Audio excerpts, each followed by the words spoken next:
నమస్కారం. సత్య టీవీ వార్తలకు స్వాగతం. 5 ఏళ్ల నిరీక్షణకు తెరపడింది. చీకటి కోణాల్లో మగ్గిన పేదల ఇళ్లలో వెలుగులు నిండాయి.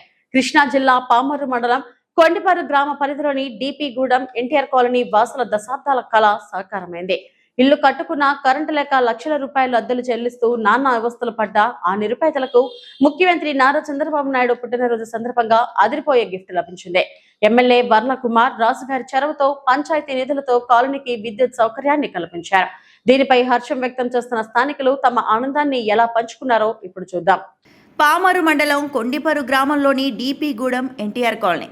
ఇక్కడ ఇల్లు నిర్మించుకొని 5 ఏళ్లు దాటినా కరెంటు లేక ప్రజలు పడుతున్న కష్టాలు వర్ణనాతీతం. ఇల్లు ఉండి కూడా కరెంటు లేకపోవడంతో లక్షలాది రూపాయలు అద్దెలకు పోసి బయట ఉండాల్సిన పరిస్థితి నెలకొంది. సమస్యను ఎమ్మెల్యే వర్ల కుమార్ రాజా గారి దృష్టికి తీసుకెళ్లగా ఆయన తక్షణమే స్పందించారు. పంచాయతీ నిధులను మంజూరు చేయించి యుద్ధ ప్రాతిపదికన విద్యుత్ పనులను పూర్తి చేయించారు. ముఖ్యంగా సీఎం చంద్రబాబు నాయుడు గారి జన్మదినం రోజే ఈ కాలనీకి వెలుగు రావడంతో గ్రామమంతా పండుగ వాతావరణం నెలకొంది.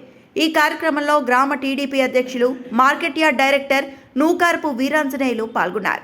వారితో పాటు కూటమి నాయకులు పసుపులేటి విజయ్ కుమార్, మద్యంశెట్టి సత్యం, గొల్ల మాణిక్యాలరావు, కొంపటి సుధీర్, ఏకుల చిరంజీవి మరియు గ్రామస్తులు పెద్ద సంఖ్యలో పాల్గొని మిఠాయిలు పంచుకున్నారు. ముఖ్యమంత్రి చంద్రబాబు నాయుడు గారికి జన్మదిన శుభాకాంక్షలు తెలుపుతూ ఆయన నిండు నూరేళ్లు చల్లగా ఉండాలని డిపి గూడెం ప్రజలు దీవించారు. తమ కష్టాన్ని గుర్తించి వెలుగులు నింపిన ఎమ్మెల్యే వర్ల కుమార్ రాజా గారి మేలును జన్మలో మర్చిపోలేమని స్థానికులు ఆనందం వ్యక్తం చేస్తున్నారు.